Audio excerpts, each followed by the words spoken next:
Welcome to another Around the Ropes podcast episode right here on the new ATR Network. Hey! Guys, as always, you know who my tag team partner is. He is the voice of Invictus, the voice of Creator Pro, the voice of many promotions across the Northeast. He is also the logic of God. The logic of God. Holy crap, I can't speak today. The one, the only Ryan. The logic of God. That's a first. Well, welcome to another episode of the Around the Ropes podcast starring John Blaine and the team. I mean me.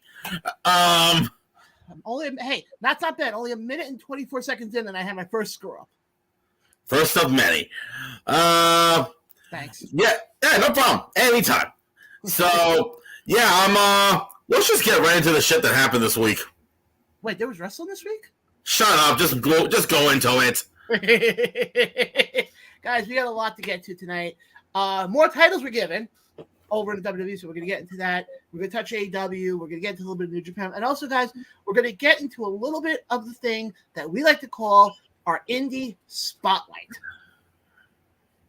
Because our very own Mr. Ryan Peterson will be returning to the microphone this Friday night, 106 Bergen Avenue, the Mecca, for a win as they present Sunset Flip, with your main event being a 10-man eliminator match to crown the inaugural World Heavyweight Champion. Why are you talking about the show even on the goddamn announcer? I was trying to put you over. I could have done that. Yeah, but it's better if the person who screw it. Oh, well, hold on, folks, hold on. It's going on a LaGreca ego trip. Let's go. Come on. I'm not going on a LaGreca rant right now. I said LaGreca ego trip. In other words, it's better to hear from the guy that's the host of the podcast, and you're nothing more than just a measly little sidekick. Oh, Jesus. Dude, I've said this to you before. You're a key asset to the show. Yeah, as the team. You're not the team. According to some people, I am. Oh, Mother and Mary Joseph. Right. So they're not here at the moment. Leave a message after the beep. Beep. Ryan. John. Great, we're all here. Do I have to get this through your thick head? Oh, it's already gone through my head, but do I need to get like a little pick to deflate your massive ego? I don't have a massive ego! Oh my God. No, I don't have a massive ego. Oh, here we go with the hands again. Here we go. I don't have a massive ego. Why am I talking like I'm Italian? I don't know. Because you're a Tony D'Angelo fan. Hey! But, oh my God, I don't have a massive ego. Speaking of which, I hope Tony D'Angelo gets out of jail soon. Yeah. Let's get right into it. Obviously, Speaking of jail, let's go to WWE. Yeah, let's new champions, new championship belts. Let's go with that. For some reason, and I do not understand how this happened, Asuka apparently now is your WWE Undisputed Women's Champion. Mm-hmm. Rhea Ripley is now your World Women's Champion. I need to phone up Logic here. Logic has no fucking idea what is going on. I don't get the point of it. I mean, I think I understand why, because apparently anything from SmackDown is undisputed and Raw is considered the world. I get, and I know we were talking about this before, earlier today, that I actually, I'll be the first one to say it. What they did with Rhea's belt, I love it. For me, you look at Asuka's looks too much like a copy of what they did with Roman. But it's on a white strap and not a black one. Yeah, that's the only difference. Exactly. But then on the flip side, Rhea's, and I know people are going to say, but John, Rhea's is a copy of Seth. Yes, I'm not just taking that away. But with that gold off of that white, that works. Yeah. And I was actually saying this to somebody earlier today. What they're doing with Rhea right now, I absolutely love. I do too. Because of the fact that, I mean, for how many years was it that when it came to WWE, unless your names weren't Sasha Banks, Bayley, Charlotte Flair, or Becky, you were an afterthought. More so Charlotte and Sasha. I'm saying at the heart of it. I'm talking like 20. Yeah, like that era, yeah. Yeah. But now, what I'm like it is now, it's more Bianca, it's more Asuka, it's more Rhea Ripley. It's like they're finally getting away from the 4 horsewomen. Well, yeah, considering one out of the 4 is in another company now. Yeah, and she's currently injured as we speak. Yeah. But on the flip side, I mean, like I said, I love what they're doing with Rhea. I can't put that over enough, especially her and Dom Dom. Oh God. I think it's perfect. I have okay. This is gonna sound really fucked up. I have a feeling I know how they can break Rhea off of Judgment Day because, quite honestly, she doesn't need it anymore. How? Dom accidentally screws up a match, making Rhea lose the title. But let me ask you this: though. You're not going to want to pull that now. Rhea's at the best. No. Down the road. Yeah. Possibly into 2024. That's a very strong possibility. And don't mind me, folks. I'm just trying to share the show so other people can see us as well. But speaking of kicking people out of groups, I do want to talk about one thing that happened last night. Go right ahead. A potential tease of a new member of Judgment Day. Okay. As we saw one Finn Balor, which I'll get to him in a moment. Going into him in a moment. Talking with a fellow Irishman by the name of J.D. McDonough. And then, of course, Finn cuts the conversation short when Damian Priest comes into the screen. You know what's funny though? I mean, we were talking about that last week. That we figured that's how it was gonna play out. I think it might be because Priest is now in the Money to Make ladder match. How much do you want to bet that Priest does not win the Money to Make ladder match because he gets screwed out of it? It's a possibility. I mean, who would screw him though? You would have Finn? JD. And then the following Monday on Raw, that's when Dom, Finn, and the newest member of the Judgment Day kick out Damian Priest. And then possibly leading into Priest versus Balor at SummerSlam. Here's my other problem. It feels weird right now because I feel like right now, when you look at Judgment Day, they're actually being used properly.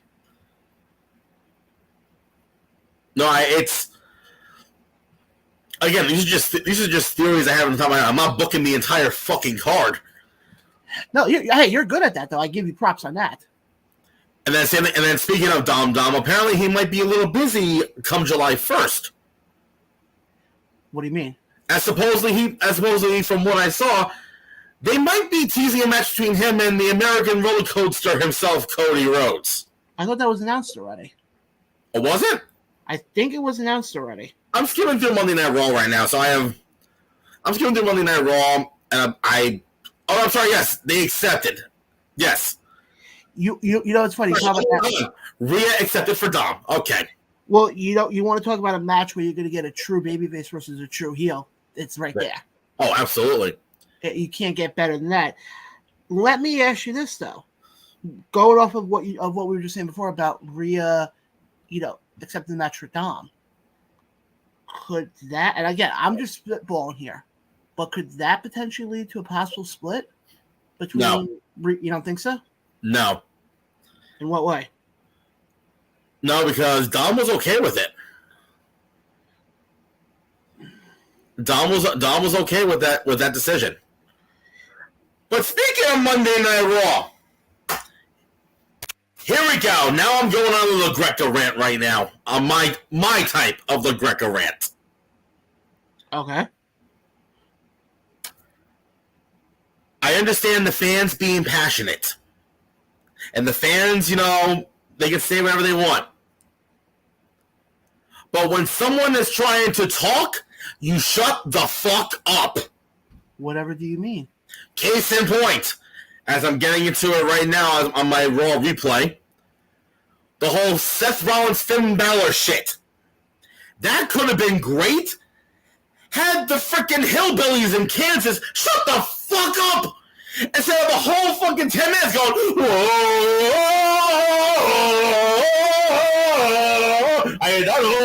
I'm like, shut the fuck up, will you?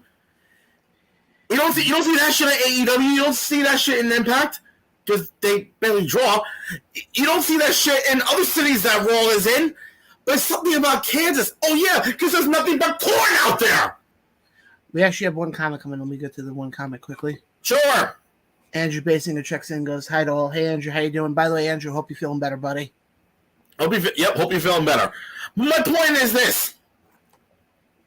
They were doing it for the whole fucking 10 minutes. It's like, shut the fuck up when you're trying to talk. Yeah, but you look at it this way. Most of the times, the crowds are normally dead. It's very, I wouldn't say it's very often, but it's not as often happening. Apparently, I cannot get the words out of my mouth. In regards to the fact of the crowd being hot. The last time I saw a crowd hot, and I go back to it, I'll keep going back to it. Go back to when WWE was up in Albany a couple weeks ago. That crowd was hot from the second the show started. But my point is this: the fact that you know when people are doing the singing though, they know when to stop.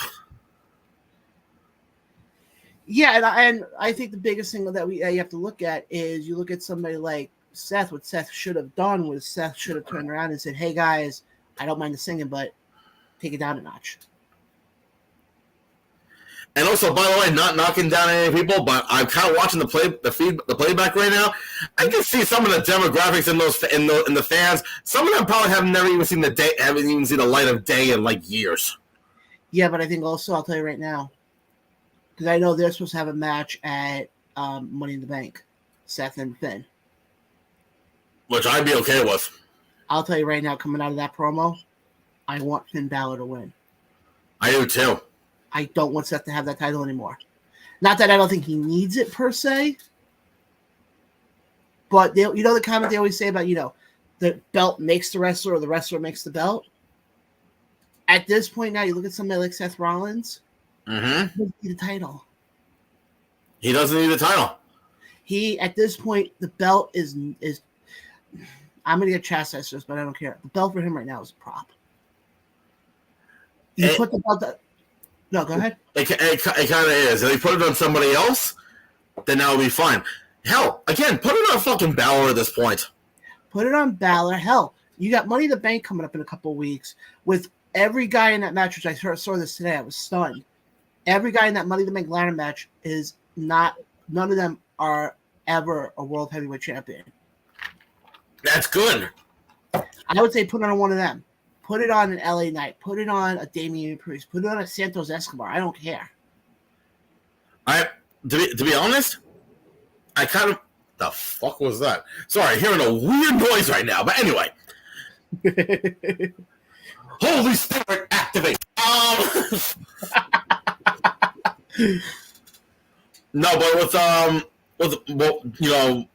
about Money in the Bank a little bit, it's good to see that field, with the non-world champions and the non people that we always see, because in the words of one time when he did it, it's not so goddamn predictable.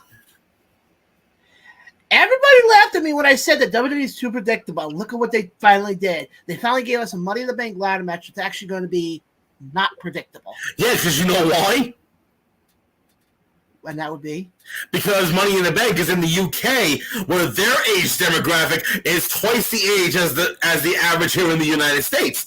Where, like I said, it's, 10 years younger here in the UK. Their average age is at least 20. Yeah, you know what I say to that? Thank you, UK. No, I say, I thank you. Oh, no.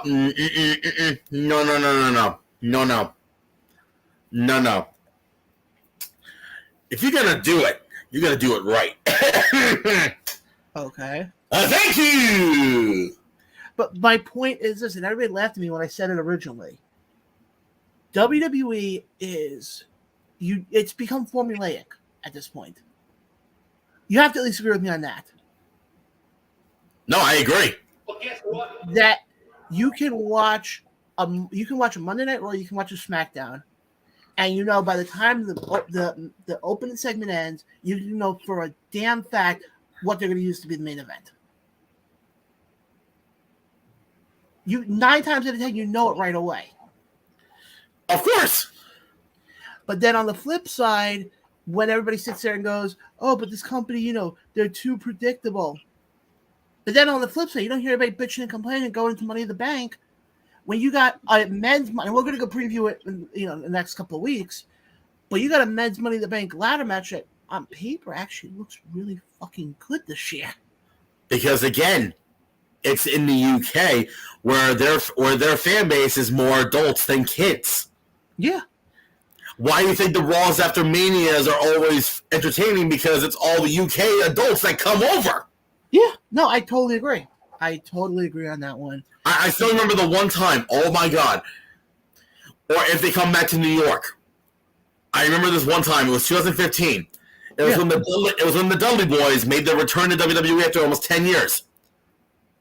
The place was ecstatic. They were nuts. They were chaotic.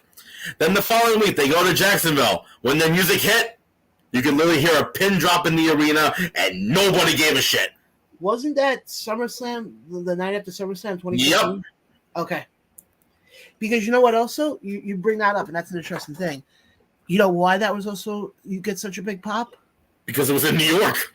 Not only that, you didn't have somebody like, a Dave Meltzer or Wade Keller or Brian Alvarez saying, "Oh, by the way, according to backstage reports, Bubba Ray Dudley and D1 Dudley are backstage right now. We don't know what they'll be doing." And the same thing happened when the Hardys returned. Yeah. You didn't see Dave Meltzer You didn't see Dave Meltzer or Sean Ross Sapp hiding in the garbage can outside Campbell World Stadium, saying, "I just saw Jeff Hardy come out of the bathroom. He must take a really nice Enigma shit." But no, but you get my point though. Yeah, but that's one thing I hate with wrestling is when you get the reports that says, "Oh, so and so was reported backstage today." Who cares? That was never the case 15 years ago. Because social media wasn't a thing. That's the only way you can put it. Social media wasn't a thing back then. Even 2010, even like 2010, 2011, it wasn't. Nobody would have predicted. Okay, now I'm going way back. Nobody predicted that CM Punk would beat John Cena in Chicago to have him, quote unquote, leave the company with the title. No. No one predicted that.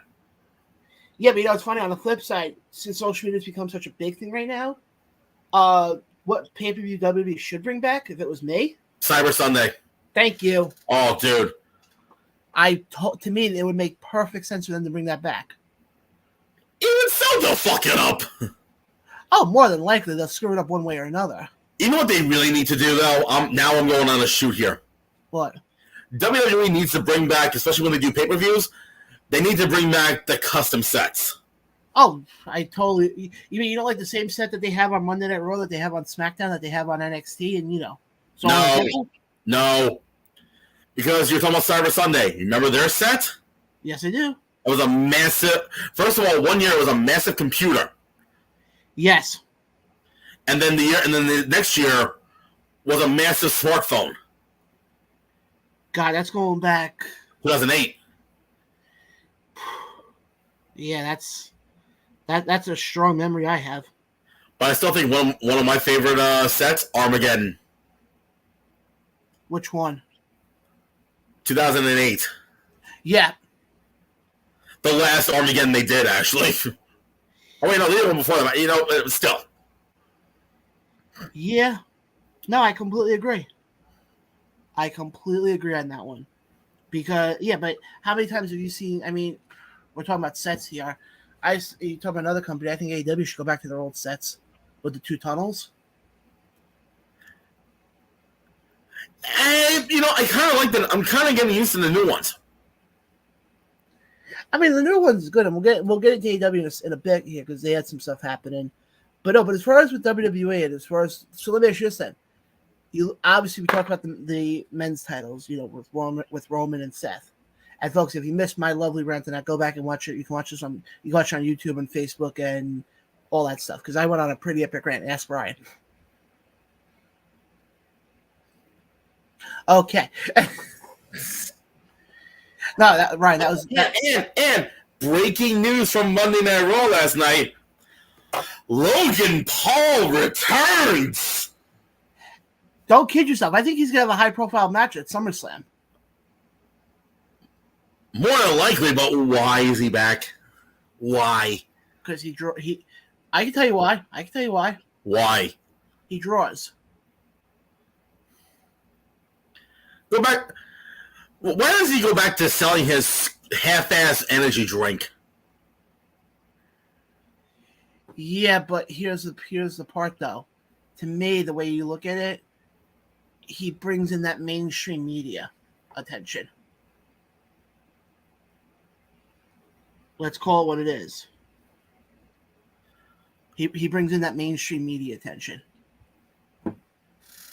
That's the reason why WWE brings him in. Because then it gives them the opportunity to promote Prime. Because again, and not to go into a Greco rant here, as you like to coin it, but WWE doesn't cater towards the hardcore fan like you and me. No. They cater towards the casual fan who's sitting at home, eating a steak, watching TV. That's what they cater towards. They cater towards the people who are going to sit there and who are flipping through the TVs going, wait, this is still a thing. I remember watching WWE back in the 90s with guys like The Rock and Austin and, you know, McMahon. That's what they cater towards. They're not going to cater towards somebody like you and me and other people that we know who watch wrestling on a daily basis. Who some of us basically eat, live, and sleep wrestling. Mm-hmm. I mean, how many times? What's up? Go ahead. How many times do you see people, and I'm not even saying just you and me, that are going to either WWE shows constantly or going to independent shows constantly? Mm-hmm. I mean, great example. The guy who's in the stands in WWE who always has the green shirt. I think he knows someone in the company. No, supposedly I heard he doesn't. I call BS. Yeah, supposedly I heard he doesn't. But my point is this, though. WWE does not cater towards fans like us. Their main goal is to get the casual fan, the fan who hasn't watched in 10 years. Which leads me to this part. The TV rights. Because one more thing also, with Monday Night Raw also next week, it's another World Heavyweight Championship Open Challenge. Oh, so let's do this. Let's give it to the guy. And this is where logic comes into play. Let's give it to the guy who the week beforehand lost in a tag title match. So, Gunther. Huh? Gunther. Yeah, exactly. He lost last night, so give it to Gunther. Well, you know that's what they did with Damian. Yeah. Which, again, that makes no sense, people, but that's neither here nor there. Let's get into the TV rights. TV deal stuff first. Oh, yes. Because it seems that they have not been able to renew their contracts with USA nor Fox. So they'll be searching for a new home for both channels. And from what I've heard through reports, there's a few interested networks that are highly interested.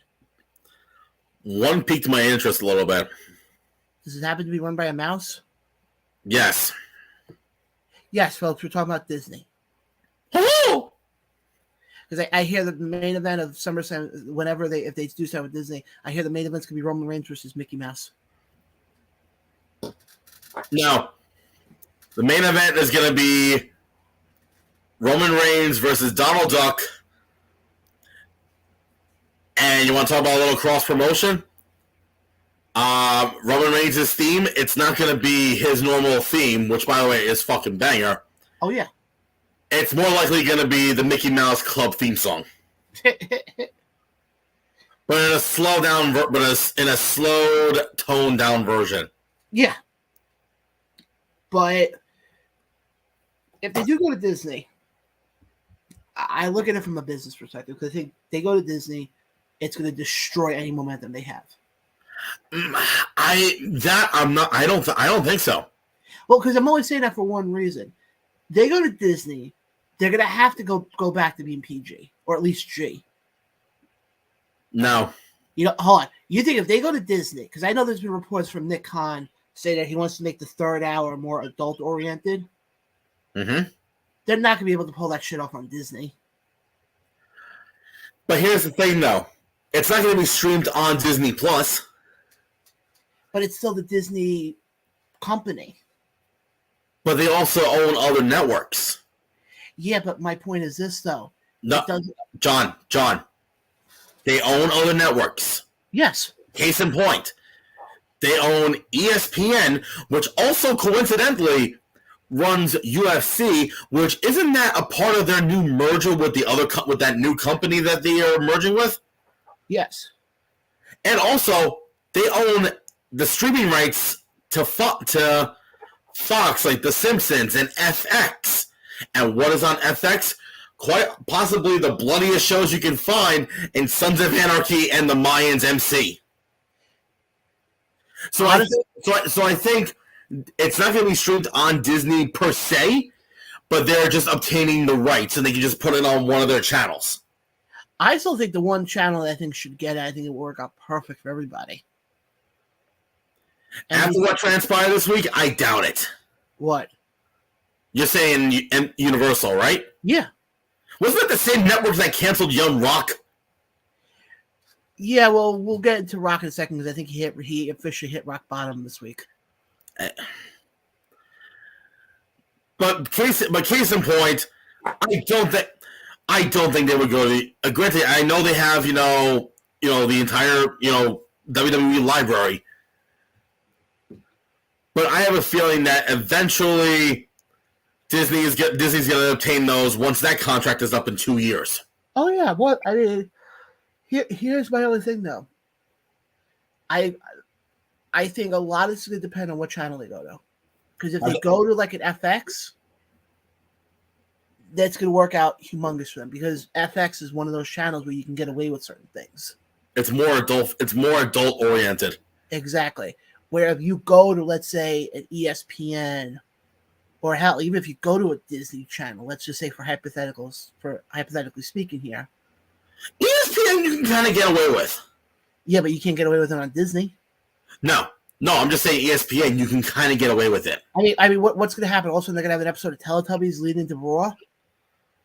That's the Raw. No, that's not even. First of all, Teletubbies are nowhere near Disney, dude. Oh, why did I just? Wow. Let the logic of God talk, okay? Go ahead. All they're getting is the streaming rights.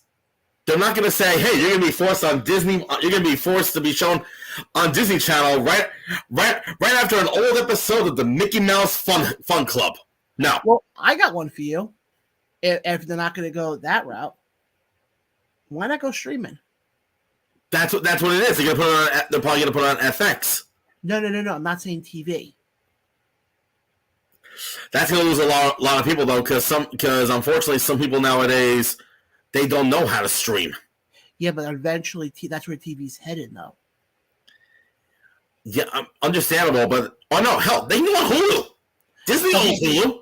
That's what I'm saying. Go to Hulu or something. Disney owns Hulu. Because eventually, I think that's where AEW's going to end up. AEW's going to end up being part of Max. Yes. Yeah, with Warner Brothers. Yeah. I think, and unfortunately, I said it before, that's where TV's headed.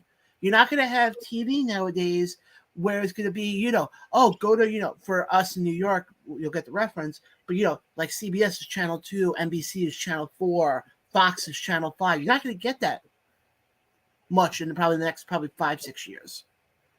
Maybe less. Okay, I'll give you a great example. A couple of weeks ago, we went to, because we have Optimum by me, and we ended up going to the Verizon store, the Optimum store, because we had to get a new cable box because the power button wasn't working. Optimum they had a deal at the time. I don't know if they still run the deal, but Optimum had a deal for $10. You got the Apple, the Apple streaming thing. Mm-hmm. But and then you pay $10 a month for 13. For 13, whatchamacallit?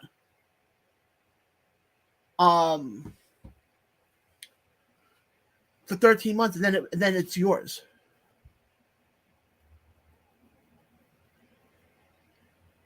All right, are you talking about Apple TV itself? Apple TV, yeah.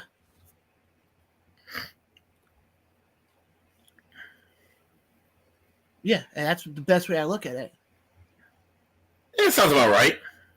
But then if you go to a Best Buy and you buy it outright, it's going to run you $150. But unfortunately, like I said before, that's where TV is headed to. It's headed towards the Apple TVs, the Hulus, the Netflix. And your other ones, Peacock and Max and all those. That's where TV is headed.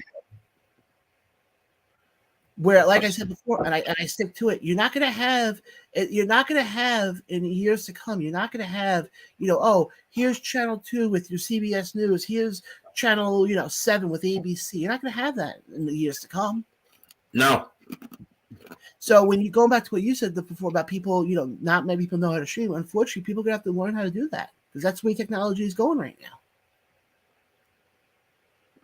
I mean, CBS kind of has something with Paramount. But that's my point, though, is eventually you're going to start seeing, because I know they have Paramount. I know NBC has Peacock. Obviously, Channel 7 has Disney. Fox is Disney. Fox is Disney, too? Yeah. But that's but do you see where I'm going with this, though? I do. I still think the best thing that ever happened to them was the WWE Network. I'm just saying. I know. I missed that. Yeah. Well, if you live in other countries, you can still get it. Yeah, you just need a VPN. Yes. But as far as let me ask you this: as far as with the streaming stuff, what channel do you think they'll end up being on? Oh, I still don't think it's gonna be Peacock. I don't think it's going to be Peacock because, unfortunately, hate to say this, Disney's becoming the new conglomerate.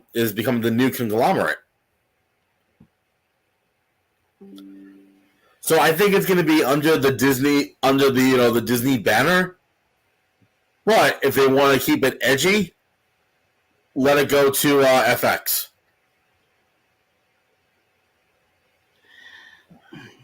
I don't know. It's tough.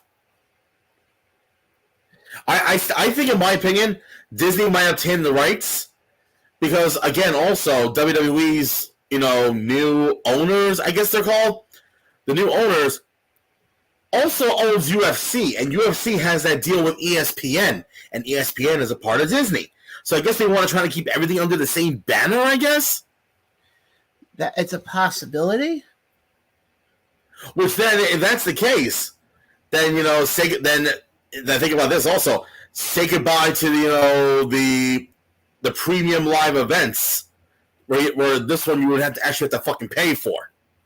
Oh, that's going to happen. Oh yeah. Yeah, that's the no-brainer. By the way, regardless of what streaming network you're going on, unless it's Peacock, you're going to be paying for those pay-per-views. Oh, yeah, but then also I know you're going to get the fans who are going to bitch and complain. Oh, I've been paying $10 a month for years. Okay, you look at AEW. Yes, granted, AEW has, 4 pay-per-views a year? 5. Yeah. Yeah, you're willing to spend $50-$60 on that? I don't, but that's my point though, is that you look at AEW, you don't hear anybody complain that, oh, I can't believe I'm paying $6 for a pay-per-view. Yes, I mean, granted, you're only paying 4 times a year, so when you figure out the math, it's going to run you probably about $240 a year for the 4 pay-per-views, because you got Revolution, you got All In or All Out, Double or Nothing, and Full Gear. Forbidden Door. Okay, but I look at Forbidden Door more as a promotional, more as a crossover event. I'm talking about standalone, just AEW shows. What? True. Okay, then look at WWE then. And I think the issue that people are going to look at it is WWE, because they do a pay-per-view a month at $50, $60 a pop. Hold on, let me do the math here quickly, because I can guarantee it's going to be a shit ton. Let me see something here. You're looking at almost $700 a year. I'll tell you right now. Give me a second. I just said it. Oh yeah, but that's my point though. Is are you gonna want to turn around and be a fan of WWE and spend $700 extra to pay for a pay-per-view where you can, obviously we can't say how it's going to play out, because obviously we're not the experts in that, but guys, let us know in the comments below. What do you guys think about it? Do you guys think that WWE is going to go to a streaming site? Do you think they're going to go to a regular TV? Let us know in the comments below. Even if you watch this in replay later on, definitely let us know in the comments. But let's keep things moving here, because we still got a lot to get to on this episode of the Iron Wolves podcast. AEW last week, they had the promo between MJF and Adam Cole. Baby. What was your initial thoughts on that promo when you heard it? Holy shit. Go on. No, that was it. Holy shit. I loved it. It's something that I feel like has been missing for a while. Well, because I think with this, and this is what I give MJF a lot of credit for, with what he does his job well. You want to hate him, which makes whoever's across the ring from him either be an Adam Cole, or, as we saw at Double or Nothing, Jungle Boy, Sammy Guevara, Darby Allin, go down the list, Bryan Danielson back, early on in his run. It makes them the bigger babyface. Absolutely. I mean, let's call it what it is. So I think and I think also with this one, what makes this one different than, let's say, when he faced Bryan Danielson, the promos between the both of them. Oof. Because we know that MJF is great on the microphone, but you look at somebody like an Adam Cole, people forget how amazing he is. He's incredible. And I agree with what MJF said, though, in his promo, where he said, this is a rivalry for the ages, where you have basically 2 generational talents, because you do, in essence. Absolutely. And I still think you hold out if you can hold out till August, when they're in London for All In, I think that's when you do the match. I think so. And pretty much the biggest show of the year. Yeah. I don't think you pull the trigger at Forbidden Door, because that's way too soon. You want to build it up. Which I think also, by the way, I think from what I heard, I think from when they do the one for all in or all, is it all in or all out? All in. Thank you. They might do that on Max. Really? That's what I'm hearing. Because like you said, AEW might be going to now Max. So I think that might be their test event to see how things pan out for the future. Yeah, I could very well see that. I really could. And I think also because I have Max. There's 2 different tier levels. Okay, now I'm thinking from a business standpoint. Okay. For Max, there are 2 set levels. One's a cheaper level, which is like the free thing to help with ads or whatnot. Kind of same thing with Peacock. Yeah. Here's the twist, though. if you have the cheaper version, and there is an AEW pay-per-view, you don't get the pay-per-view. But if you have the one that's the more expensive one, you do get it. I don't think people would do it. It's only like a $4 difference. It's only instead of I think it's like $11. I think it's like $10 a month. It's like $15 a month.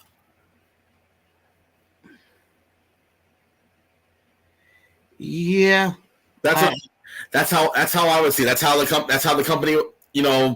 That's how Warner Brothers get a little bit more money by saying, hey, if you have Max Premium, Premium, you'll be able to watch this event for free, or pay. Or if you have the basic, unfortunately, you won't get it for free. You have to pay the regular pay-per-view price.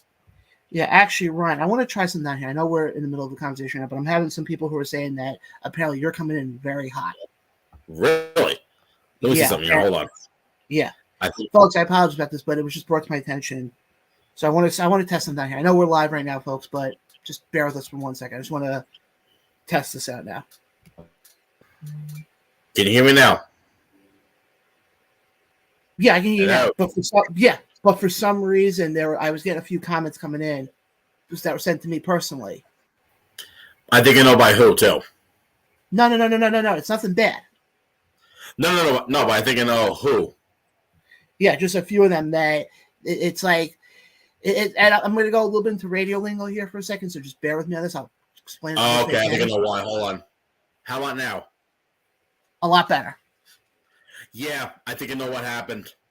What happened? Because with StreamYard, it had the setting of automatically adjust mic volume.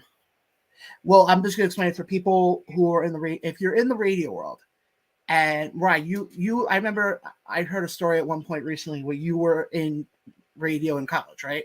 Absolutely. Okay. Do you remember looking at a board, the console board? Yep.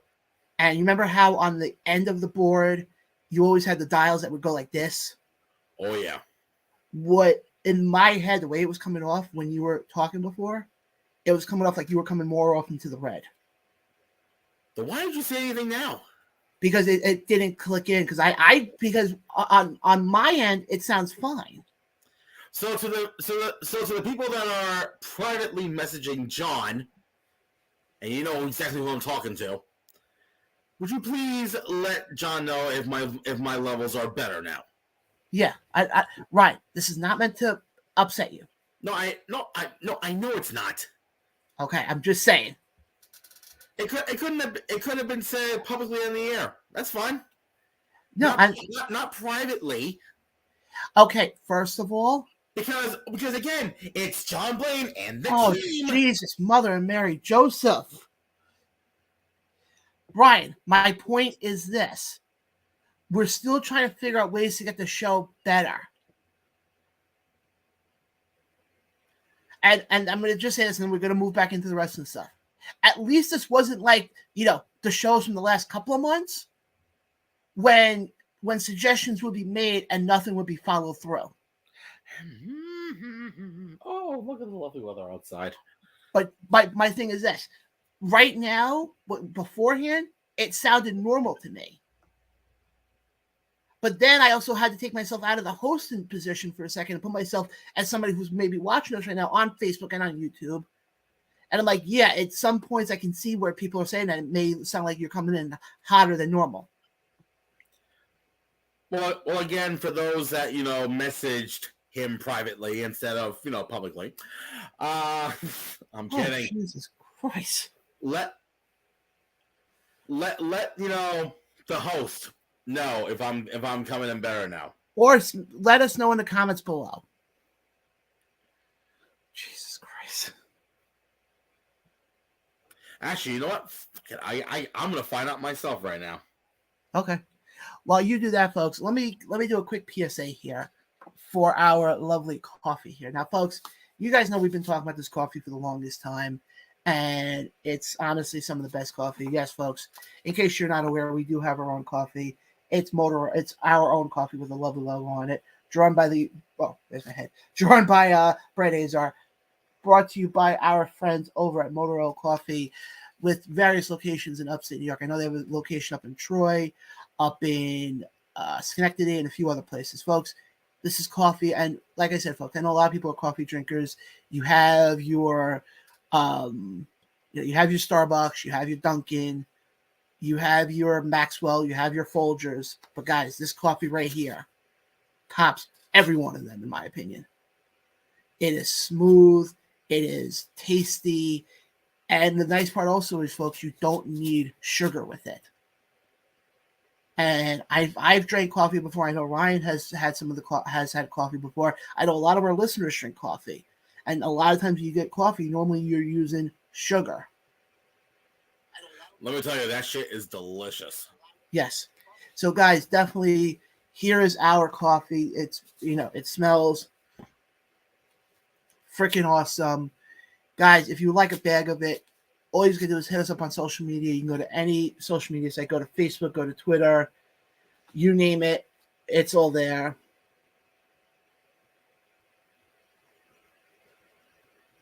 And yeah.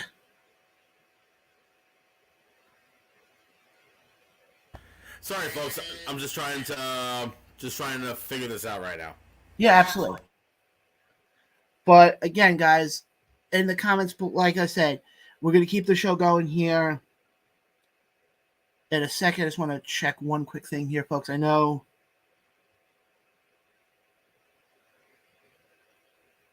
Give me 1 second, folks. Okay, so I think this is the best I can do it. Yeah, you don't sound like you're coming in so hot. I think this is the best I can do it. Yeah. Because I noticed also, Ryan, I was going to say this too, and then we're going to move on to the wrestling talk. Maybe it's the radio side of me, but I noticed a lot of times when you're saying P, like anything with the letter P in it, right, it was popping. But hey. I'm so sorry. You're funny. But moving on now, back into the wrestling talk. I mean, yes, like I said, folks, I thought the segment last week between MJF and Adam Cole was perfect. I couldn't agree more. But now on the flip side, the show this week that's coming up. And actually, I want to pull up the card quickly. Because the card for this week's show is absolutely stacked. Give me a second here. I just got to pull up the card. Because the card, like I said before, is incredible. Okay, here we go. For the TNT Championship, Wardlow will be taking on Jake Hager. For the AEW Women's Championship, Toni Storm takes on Sky Blue. In an AEW World Championship Eliminator match, MJF takes on Adam Cole. In a trios match, you got Blackpool Combat Club, which consists of the team of Jon Moxley, Wheeler Yuta, and Claudio Castagnoli, takes on the team of Hangman Adam Page and the Young Bucks. And then in a massive 8-man matchup, you got the Mogul Embassy, which consists of Gates of Agony, who are also currently a Ring of Honor, part of your Ring of Honor champion, Ring of Honor 6-man tag champions. And they are joined with their tag team partner of the Machine, Brian Cage, and Swerve Strickland. Takes on of course, their manager of Prince Nana in their corner, takes on the team of your international champion, Orange Cassidy, Darby Allin, Sting, and folks, yes, Keith Lee. Haven't heard that name in a long time. Yes. So on paper, it looks freaking awesome. But then let's fast forward 2 days later on Friday night, where it's AEW Rampage, and basically they have quite possibly one of the most hyped up 6-man mixed tag team matches in history. Okay. As the team of Jay Lethal, Jeff Jarrett, and Karen Jarrett takes on the team of Mark Briscoe, his father, Papa Briscoe, and, oh yeah, Aubrey Edwards.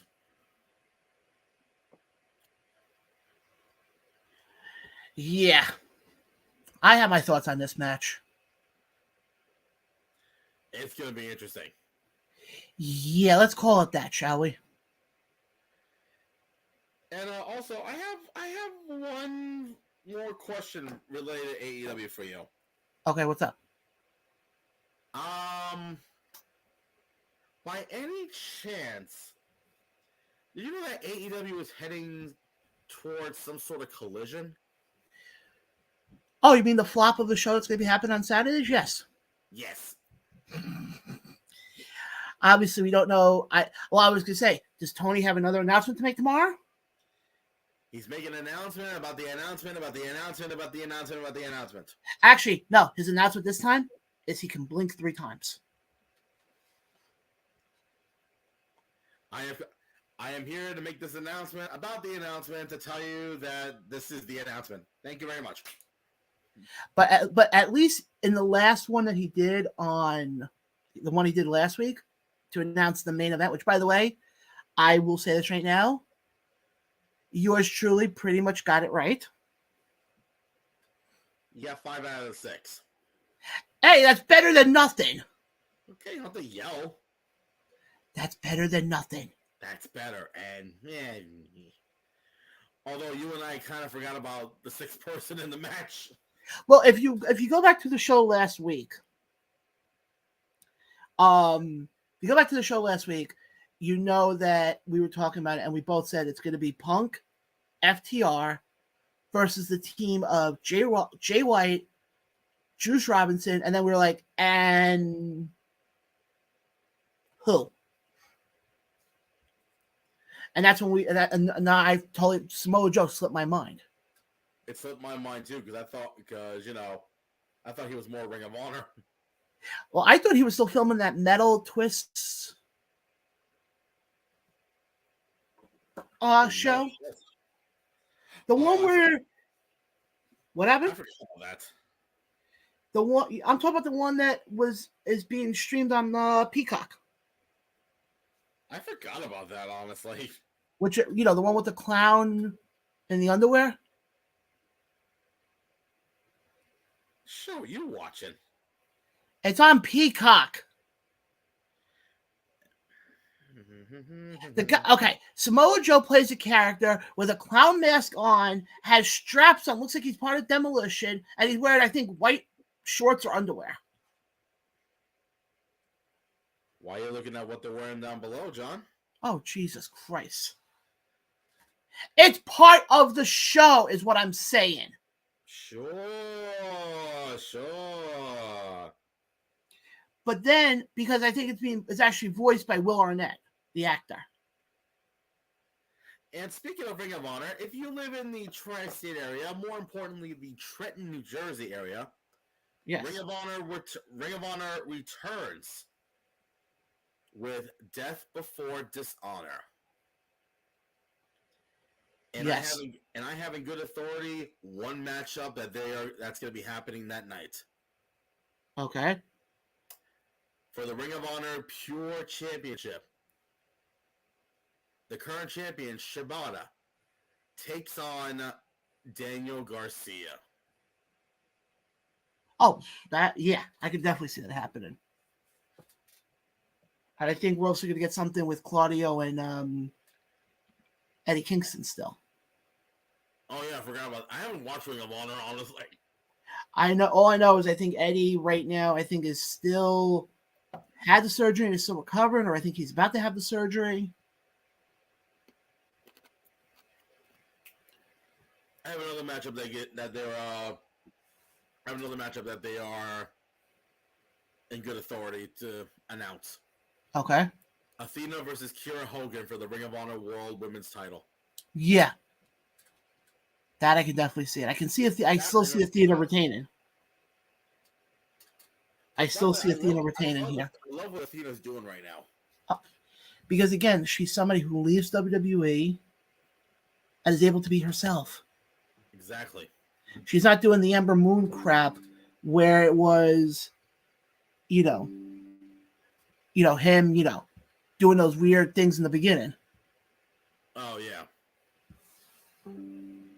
But trying to pull off her inner Asuka. Yeah. And then I know they're probably gonna do something with the Gates of Agony and Cage, more than likely. Of course. Because it's whenever it comes to any Ring of Honor show, they normally always have to put on every whatchamacallit title, which is good. Yeah. That's how it should be. Yep. But And speaking of AEW, I think we forgot to mention this. I loved what they did on Rampage with the four titles on the show. Yeah. It the funny part is that from what I read was supposedly done by Brian. That was all Brian's. Supposedly Brian in the last couple of weeks has helped with creative. You mean the same Brian Danielson that is the head of creative for Collision? Yes. That same show that only draws 3,000 people in an arena that holds 18,000? Yes. But again, I said this to you at work, though. I think the reason why we're seeing low ticket sales right now is people don't know what to... Exactly. I mean, you look at Chicago. I don't think they're sold out, but they're it's a nice crowd they got. They're almost sold out. But that's my thing, though, is in Chicago, they're going to do well, especially with Punk. I think once you get past Saturday and you see the layout of the show and everything, then people will get a better perspective of what to expect. Exactly, because you look at it now, people are sitting there getting tickets, for when they do their shows up in Canada or their show in Jersey, off of a possibility. I think what we should do when we're back on the air next Tuesday, look at the ticket sales after Collision. I think they're going to go up much more.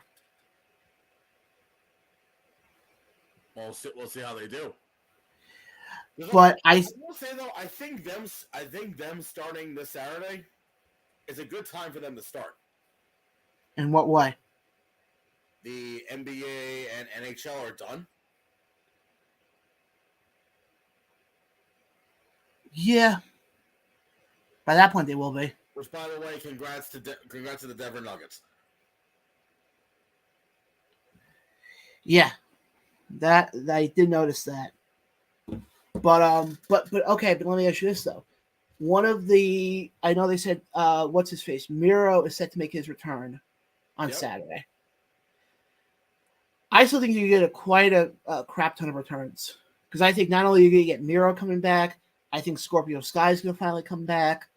I think we're going to finally get Thunder Rosa back. I got another one. Who? Andrade. Oh, I could see that. Well, it depends though, because I know there's been a lot of scuttlebutt about him wanting out so he can go back to WWE with his wife. Yeah, but I don't know if that's true though. Oh, I doubt it's going to happen because well, actually, you want your laugh though. Technically, who was the only other AEW superstar to make the jump over back to WWE? And it's not. I'm not talking Cody here. Blair Davenport. Oh, you mean the one that made the lackluster, appearance last week at NXT? Yeah, but people forget she had a stint in AEW. Yeah, like 4 years ago. But my point is this though: she still made the jump. Yeah, but she's not memorable. I'm sorry. Is she dating Will Ospreay? Last I heard, yes. Okay, that's what I thought. Last I heard, but it's wrestling. It's life. Things happen. Things change. Yeah. But I think with Collision, I think the few things I'm curious to see. First of all, I'm curious to see what number they pull in, being that I think here's the only thing I'm going to say. I think Saturday when they have Collision, I think I figure they're going to get a high rating because it's Chicago. It's the return of CM Punk, so people are going to want to see it. The rating I'm curious to see is next week when they start their Canadian tour. Ugh. That's what I'm curious to see. When you're not in Chicago anymore, you don't have the aurora of, oh, look, new show. I mean, yeah, yes, granted, it's still going to be a new show, but I'm curious to see how they're going to do where you don't have the fact that it's, the debut. Let me put it that way. And also, I'm curious to see how they're going to do outside of Chicago, because we've seen it before. Outside of Chicago, they're not drawing well. But again, like I said before, let's see what happens coming out of the show on Saturday. But to be fair, also, they're kind of doing the smart thing by doing the smaller arenas for certain places. Yeah, but you notice that's how they started. Well, yeah, because that's, I think when they go to Boston, I think next month or beginning of August, they're not doing the one they do at Boston University. No. They're going to the Garden. Yeah. TV Garden. I can tell you right now, when they come to New York, I would not have them ever touch Barclays or Madison Square Garden. God, no. Just go to UBS. Just go to UBS. They did well there. Or even, hell, go to Arthur Ashe again. I think I think they're trying to make that a yearly thing. Yeah. I think, honestly, it depends on the city as far as if they go to a big venue or not. Mm-hmm. Like, I'll tell you right now, if they're in Vegas, I can definitely see them going back to T-Mobile Arena again. They did well there at Double or Nothing. Boston, I could see them doing TD Garden. LA, the Kia Forum. Yeah, but like I said, I think if you look at it from the other side, I think that like certain areas you don't touch any. I mean, granted, yeah, do I think AEW could do well at Madison Square Garden? Yeah, absolutely, I think they could. But they don't need to. Yeah, they don't need to. They don't need to because that's WWE territory. Hell, Granted, if they wanted to really pull the trigger, have them do a house show at Hammerstein. Oh, they could probably sell that out in 20 minutes. Minutes? I was thinking more like seconds. Okay, but then weren't they supposed to, if I remember correctly, or they did, I just forgot? Or if they really want to do the Garden, do the house show at the theater at MSG. Well, I heard supposedly their house show is going to be done. They just started. I read supposedly they're going to be done with them for a while. Oh, good Lord. Because, it makes sense. They want to focus on Collision. Exactly. I give them, from a business perspective, it makes perfect sense. It makes perfect sense. It makes perfect sense, but I think the biggest thing you also have to look at, when you look at, when it comes to AEW with Collision, I think the saving grace for them is going to be their approach to going about it. I think somebody said this a while ago, and I could see it happening. Collision is going to become what was Heat in WWE. You think so? It's possible, but again, I don't know. I'm thinking more like Thunder. Well, that's what like Thunder, Heat, somewhere in that area. Unless somehow they pull the trigger and they make it like old, not to the extent of it, but kind of on the same level as like Saturday Night Main Event. I could see that, but like I said before, I like the fact of how they're going about it with going for the smaller venues first. I mean, not to see a line from Paul Heyman, but I think if it's perfect, it's what got them to the dance. Had AEW, when they started almost 4 years ago, started off right away going towards your Madison Square Gardens, your TD Gardens, try to think here, other big venues, the Target Center up in Minnesota. You go down the list. I think they would have been dead in the water. But then again, had COVID not happened, they probably could have pulled it off. Yeah, but I still think they got to start off small though. I think if you're a brand new company and you start going into venues like Madison Square Garden, like TD Garden, right out of the gate, it's going to look bad because it's going to look bad on TV because you're not going to sell a lot of tickets.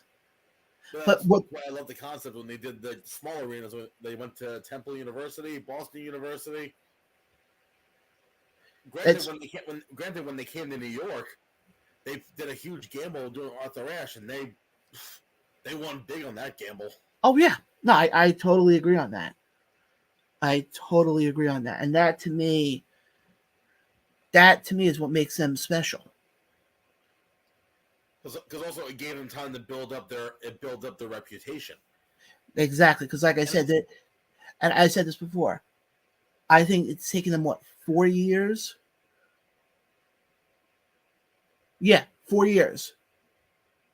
Because this is year 4 for them. Mm-hmm. It's taken them 4 years, and they're finally doing the bigger venues. I think that's the perfect way to do it. Because also, I think, granted, I know this is like a horrible, saving grace, but the pandemic really kind of helped because no one was out and about doing anything. No. Because obviously they couldn't. Instead, but all they did was stay at home and, watch what was on TV. And what was on TV? The same, TV shows like, Family Feud, all that stuff. And then Raw, SmackDown, NXT, and AEW. Yeah. It gave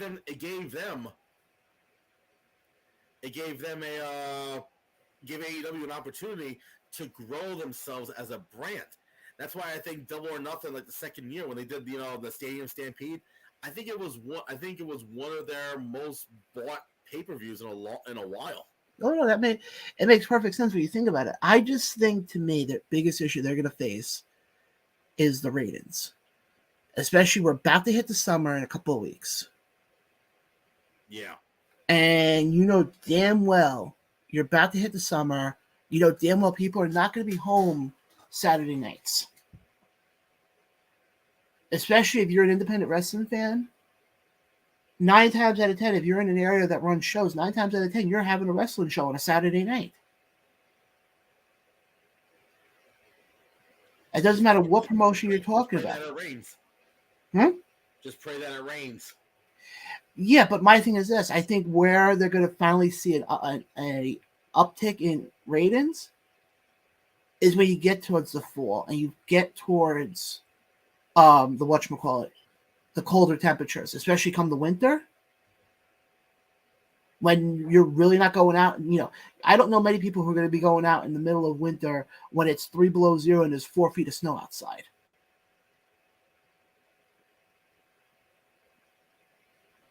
I mean, unless you're a short person, then by all means, go have fun. Well, yeah, Ryan, you're tall. You're like King Kong Bundy. Yeah. You're tall, so for you, 4 feet of snow would reach your ankles. Not my ankles, just maybe my calves. Hey, it may actually help your calves. Facts. Let's call it what it is. Facts. But somebody like me who's short, 4 feet of snow, I'm basically walking around. Basically, all you can see is the top of my head. If that. But my point is, get back to wrestling. People go out Saturday nights, even if it's not wrestling per se. You're going to go out to a movie. You're going to go on a date. Whatever. You're going to have. You're not going to be, especially like I said. I'm talking like middle of July, when it's 85 degrees at night. What are you doing on a Saturday night? You're not going to be sitting home. You're going to be going out. Because especially the part where, we went almost, 2 years where we couldn't go out because of the pandemic? Mm-hmm. Now you're able to. So to me, I think that's going to be their biggest downfall. It's going to be the day that they're on, which is unfortunately going to be Saturdays for them. I agree. But let's keep the conversation going here because I want to get into, actually, you know what? When did G1 Climax, when did that officially start? I will find that out right now. Because I'm thinking maybe we hold off on that. Because I really want to get... I think July, I think. Okay, so let's hold off on that for a bit. Because I definitely want to dive into the indies. Here. Hold on a second, hold on.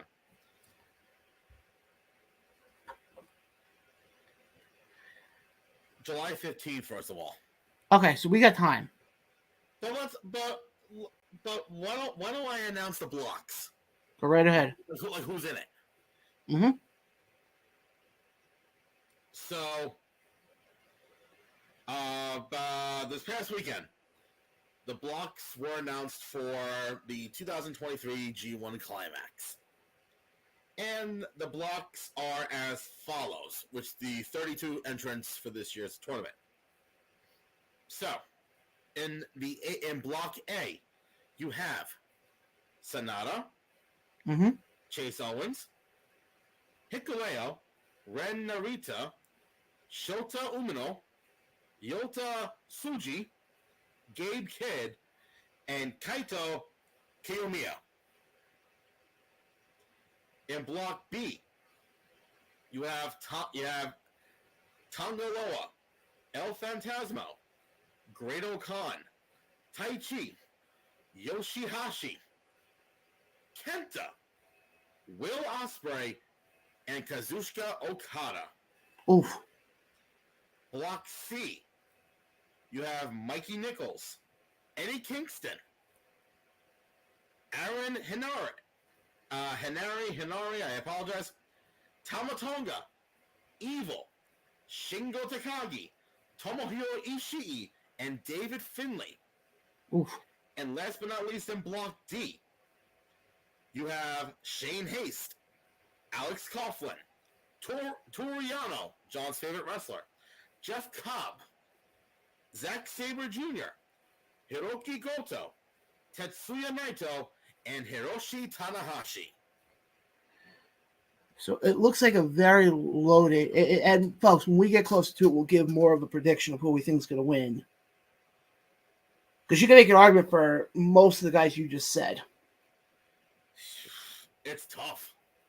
But that's what makes the G1 Climax so entertaining, is that it's a tough. It's tough. And they're doing something different with the matches this year. For the block matches. What are you doing? What are you talking about? For the block matches, for the first time, there will be a 20-minute time limit. Okay, I like that. For the block matches. I like that. That's never been done. That it makes perfect sense when you think about it. But yeah, this one's tough. We'll dive more into that in the weeks to come as we get closer to the G1 Climax. But guys, it's my favorite segment of the week. Guys, we talk. Obviously, like I keep saying with the show, we talk everything from the main event of WWE to what happens at your local independent scene. And guys, we're about to get into that right now with a little segment we love to call our Indie Spotlight. This is where I would cue in a graphic, but I don't have a graphic right now. So we'll get a graphic coming in soon. But let's get going here. Actually, Ryan, I'm going to start off with you. Mm-hmm. I know you were just at Victory Pro this past weekend. Yes. I'm going to let you start off because I'm actually doing something quickly. So I'm going to let you start off. Okay. We will start off with Victory Pro Wrestling. We'll start off with Ryan's other favorite company, ISPW. Yeah. They had a... I love you. I love you, Tommy. I'm kidding. They had a free show this past Saturday in Totowa. In front of a nice crowd. I'll say that much. There's pictures going around Facebook. Go check Tommy's page. Go check Rob Williams' page. You'll see pictures from it. It's a very nice crowd. For a free show, it was actually pretty damn good. I'm going to say this right now. I had 2 matches of the night. My first match of the night to me was a match with 2 guys who I feel like in the next couple of years could be in the main event scene of ISPW.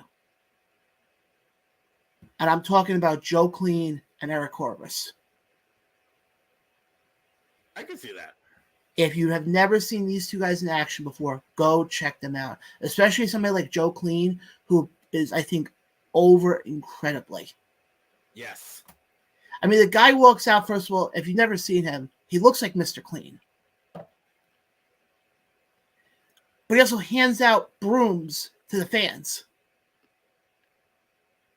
But then the funny part is, after the match, he took one of the brooms and he started sweeping up the ring. And then my other match of the night for me, and I'm going to say this till the cows come home, give me Rick Recon versus Vargas any day of the week. Oof. Or as the fans in the crowd, some of the fans were saying, Rick Recon and Umaga. No, Rick Recon and Vargas had a hell of a main event. I think it was about an 18-minute main event. It was fantastic. But I say that also for how the show ended.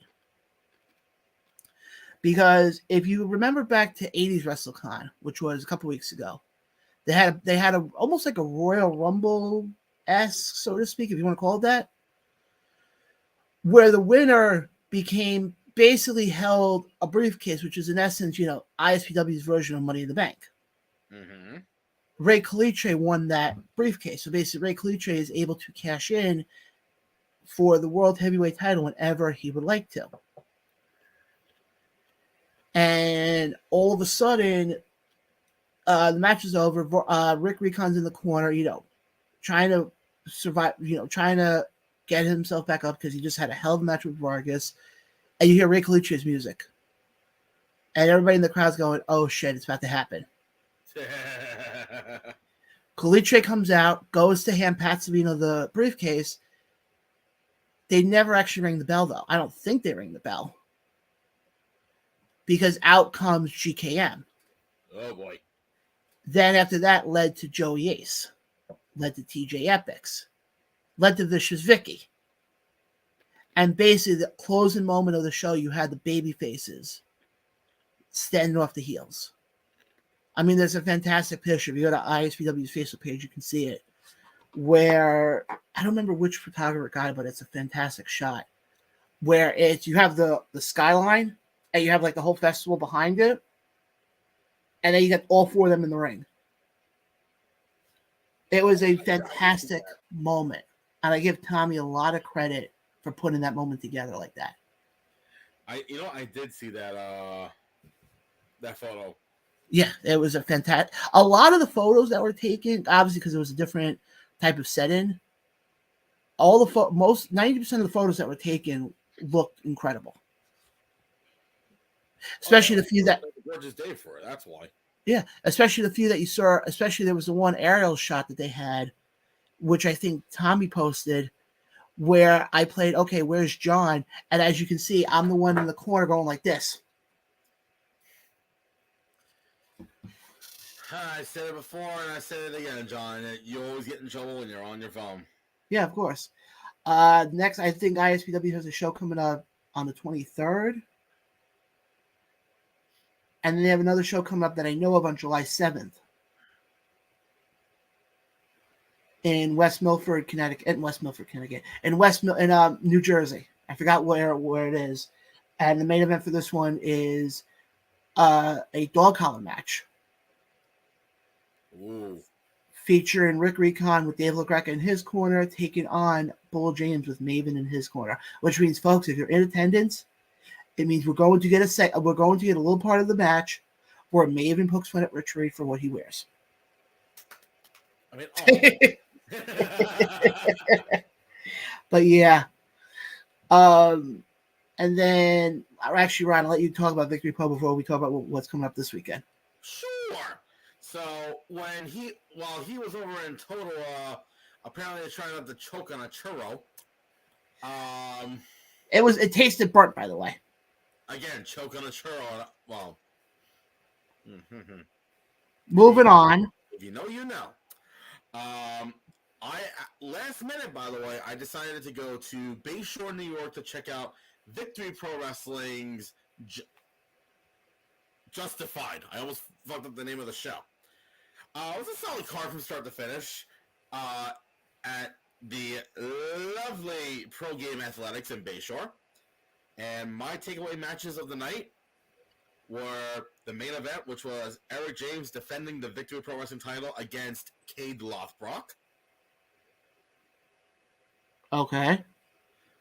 Where Eric James won by disqualification because Jack Tomlinson comes out now as a heel. Gets in his face, what are you doing? What the heck, trying to get in his face and whatnot. Cade says, whoa, no, we're not gonna do it like this. Cade shakes his hand, all of a sudden, boom, he boom, basically clotheslines Eric James. Both of them are beating the hell out of Eric. Here comes Bryce Donovan, and they're setting up for their next event, which I'll tell in a little bit. Then the other matchup for me was for the VPW New York State Championship, as the champion Desmond Cole defended the title against Leo Sparrow. Okay, how was that match? Phenomenal, but ended a little bit of a controversy. How so? Because apparently Desmond Cole hurt his leg during the match, and he wanted to continue, but the referee was like, "You sure you want to continue?" And Cole's like, I want to go. The referee called off the match by referee stoppage. Controversy.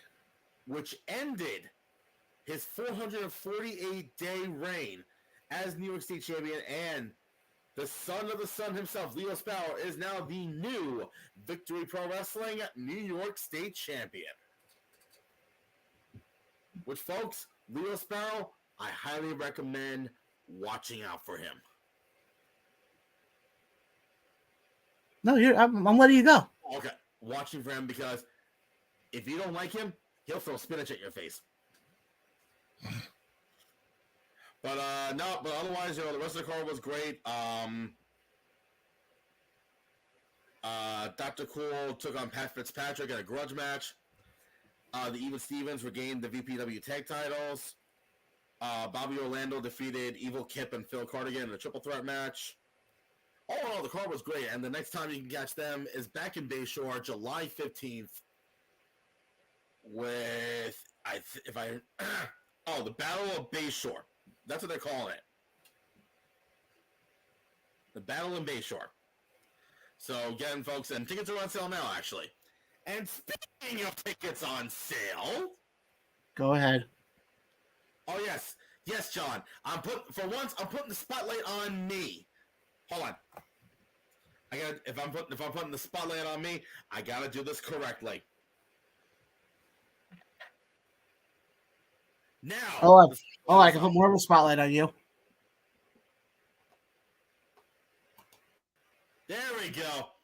Yeah, that was a part that is. Okay, anyway, speaking of tickets on sale, earlier today, at about 3 hours ago, Creator Pro Wrestling released their tickets for their next event, which is on Sunday, July 30th in Lynbrook, New York.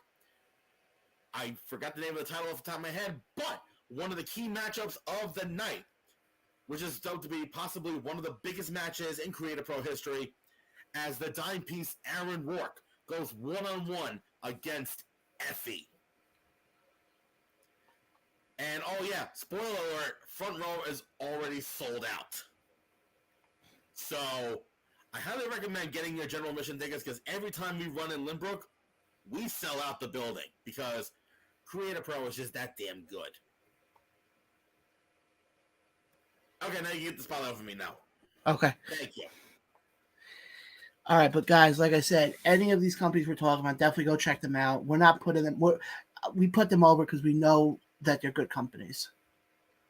Either it be ISPW, Victory Pro, Creator Pro, but now we got a couple of shows coming up this weekend that are sure to be fantastic. Historic. Let's call it that. And the first show we're going to get into is actually going to be this Friday night over at Ridgefield Park, 106 Bergen Avenue, Ridgefield Park, New Jersey, also known as the Mecca, as Win presents Sunset Flip, their next event. Their first event was back in March. Their second event was supposed to be a couple weeks ago over here in Patchogue, but should happen. So now their next event will be happening Friday night. And now to talk about the event itself is the man who will be the ring announcer for it, the one, the only, Mr. Ryan Peterson. C'est moi. Thank you, sir. So let me quickly go down to the match card from what I see. Mm-hmm. In singles action, you have Adrian Santos taking on the Big Boofa, Desmond Cole. Also in a tag team open challenge, it's Ian and Isaac Gordon, aka Hot Commodity Inc. There will also be an appearance by Skills the Great. In singles action, we have Man Bun Jesus taking on the Long Island landmine, Joe Ocasio. My favorite wrestler. Shut up. Oh, but wait, here's your other favorite wrestler, Alvin Alvarez, taking on the Prize City OG, Alec Price. Also, if you remember a TV show on TLC called Extreme Cheapskates, you might remember a certain wrestler, a cheap wrestler. And, oh yeah, he's going to be on the card as well, as Cheapskate Matt Rivera is on the card. Also in a special Lucha Showcase, it's Unico taking on Commander Jr. And also, as I said, for Hot Commodity Inc., a tag team is actually announced as, declared and answered the open challenge, as Hot Commodity Inc. takes on the Slime Balls. Hopefully they won't break a table this time. Speaking of tag team action, this matchup, it's going to be one of fucking banger. I'm calling it right now. As the team of Gabriel Sky and Tristan Ty, above the rest, takes on, at the time of this show, the current IWTV Tag Team Champions, Dustin Waller and Kylan King, Miracle Generation. In trios action, you have Johnny Kashmere, JP and Tommy, a.k.a. the New Backseats, taking on my boys, Will, Joel, and Jose Maximo, the SAT. Yeah, that match is going to be a good one. And also, before I talk about the main event, this event is actually a very special one because a portion of the proceeds will go to Angela's house to help medically fragile children. So that's a great cause. Well, I completely agree. And that actually is going to play a key role, what you just said, in the event that we have coming up on Saturday. I forgot about that, honestly. And then, the main event. Yes. Where do I start? Oh, yes, the beginning. Folks, history will be made at Sunset Flip because we are going to crown an inaugural, Win World Heavyweight Champion. And what better way to do that than with a 10-man fatal elimination match? Because obviously originally went from 3, and then people decided, hey, I want in. Okay. And they just kept throwing names and names. Hell, we could have put our names in and should have made it a dirty dozen. That would have been great. Oh, yeah, you and me in the ring? We don't want to tell the fans what happened last time I entered to a ring. You did fine. Yeah, it looked like Hornswoggle. Anyway. Tell the fans who happens to be in this match. The 10 competitors in this matchup. And I'm going to ask for your opinion, John, on who you think is going to win. Mm-hmm. You have the Feral Face. Well, sorry. Let me rephrase that. The motherfucking MILF Hunter face. Hold on. I got a question for you. Are you going to say it on Friday? Oh, damn it. Nope.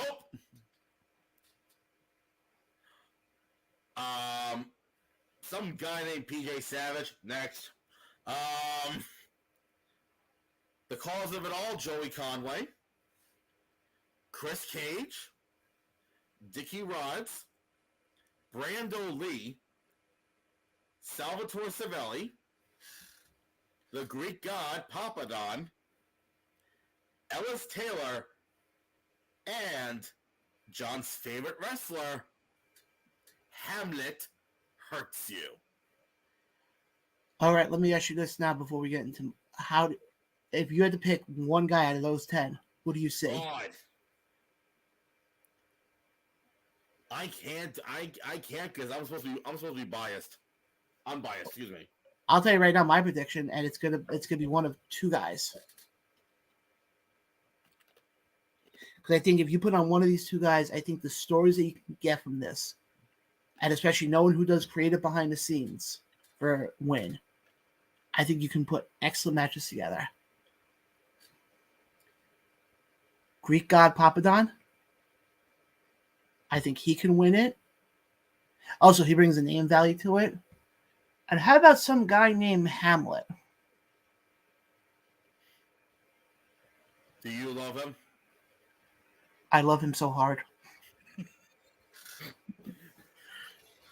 No, I'm being serious though. Put the belt on Hamlet.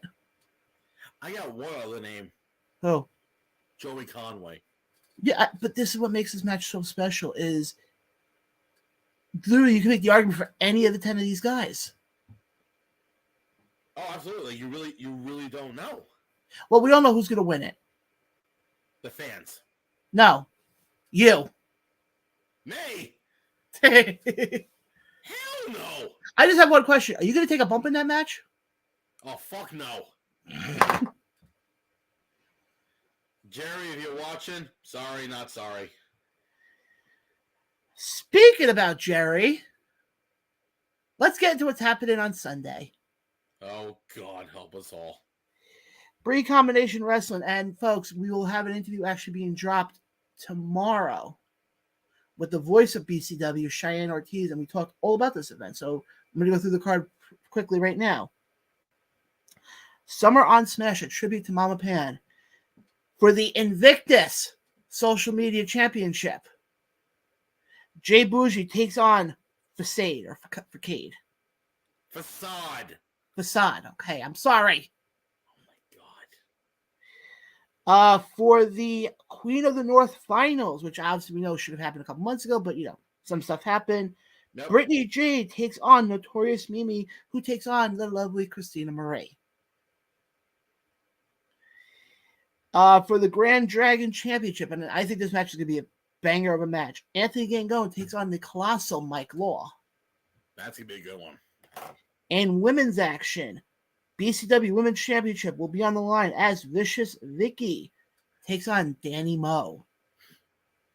Sure, you say Danny Moe's name right, but you can't say Facade's name. Okay, moving on. For the BCW... Go. Huh? Nothing. Go ahead. For the BCW World Heavyweight Championship, Darius Carter takes on Marcus Mathers. Oof. Let me just see what other matches. You also have Jordy Burke taking on Emily J. And in a triple threat match, which was just announced today, Ben Routine takes on Face, takes on intern Jerry. I'm telling you right now, sorry, but Jerry's not winning it. Probably not. But you never know. Anthony Cole could pull a shocker. If he did, I'll retire from wrestling forever. He could pull a shocker. You never know. If he wins, I'm retiring that Monday. Actually, no.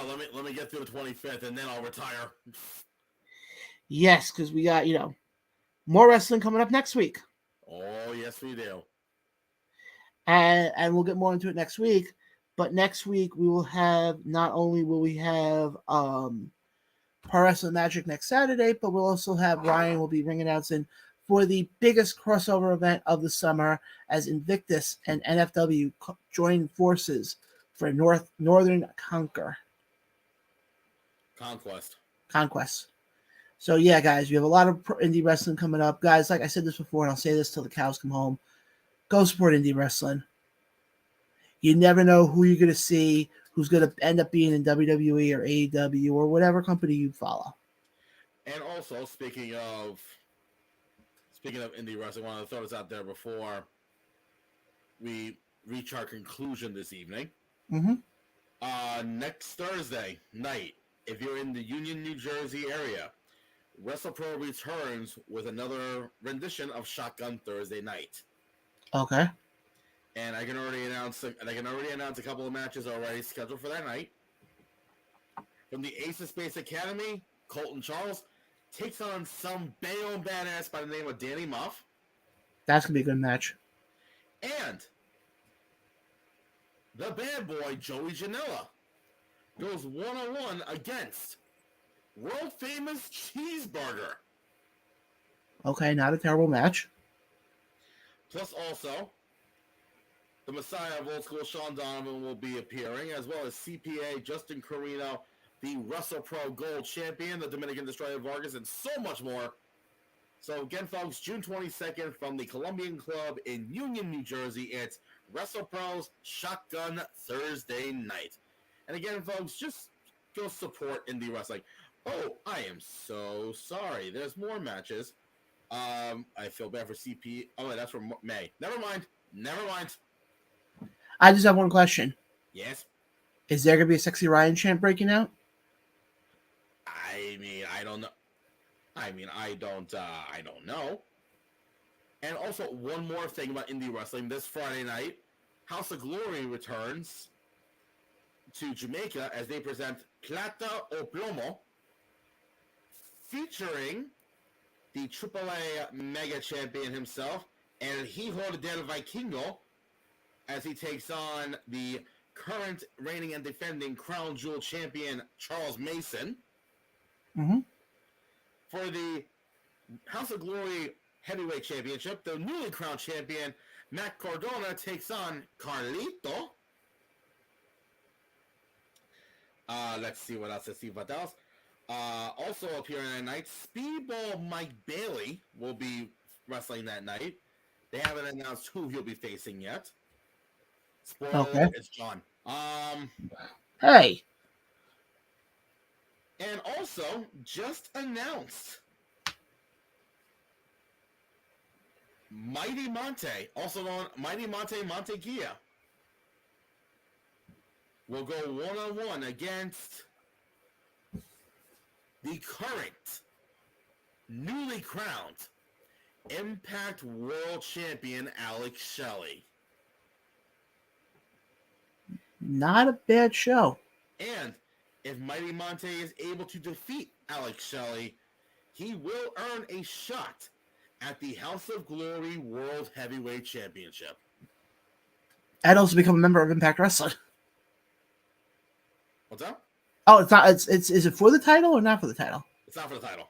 Okay. Yeah, no, it's not for the title. Okay. But guys, like I said, go check out indie wrestling. You have indie wrestling right now is like a buffet. A good one. Yes. Now, like I said, we got a lot coming up. We had a lot coming up for this show tonight, but we also have a lot coming up in the coming weeks. Because this Saturday, I'm actually about to break a non-wrestling news here. But it still involves us in one way, shape, or form. Longtime fans of the show will remember the name of Orlando. He is the morning host over at 94.3 The Shark on Long Island. And every year, the last couple of years, he's been having his birthday bash over at Angela's house, which is the same company that Ryan was talking about before, as far as where Win is going to be donating a portion of the proceeds to. Well, Orlando's having his birthday bash this Saturday at Angela's house. And I know we will be there. I don't know if we're going to be doing I think we're doing the show there. I got to double check. But I know we will definitely be there to support a guy who has been a huge fan of the show. I'm going back to the early days because technically he was actually our first guest we've ever had on. So that's happening this Saturday. I think it's 3 to 7 at Angela's house. If you go to Orlando's Instagram page, it's on there. If not, go to Angela's house on Facebook and Twitter and all your social media sites to get any of your information. And definitely, folks, you're gonna want to be there. You're not gonna want to miss it. And if you want to donate, you definitely can. Again, like I said before, go to any of the social media sites, look up Angela's house. You can definitely find out how to donate there. But again, guys, that's happening this Saturday. So it's safe to say I have a very busy weekend coming up ahead of me. Yeah. I figured it out. Ryan, I thought about it today on my way home. Between today, basically weekends that I have something going on, either a wrestling show or whatnot, I'm going straight through from today, which is June 13th, till July 16th.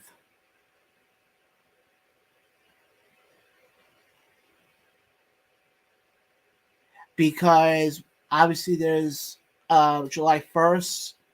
I think it's either Excite or Outreach on the 1st. Obviously, July 8th, I'm making the trip back up to Immortal for their show. July 15th is something. I'm going to get myself a calendar because I'm never going to remember all these dates.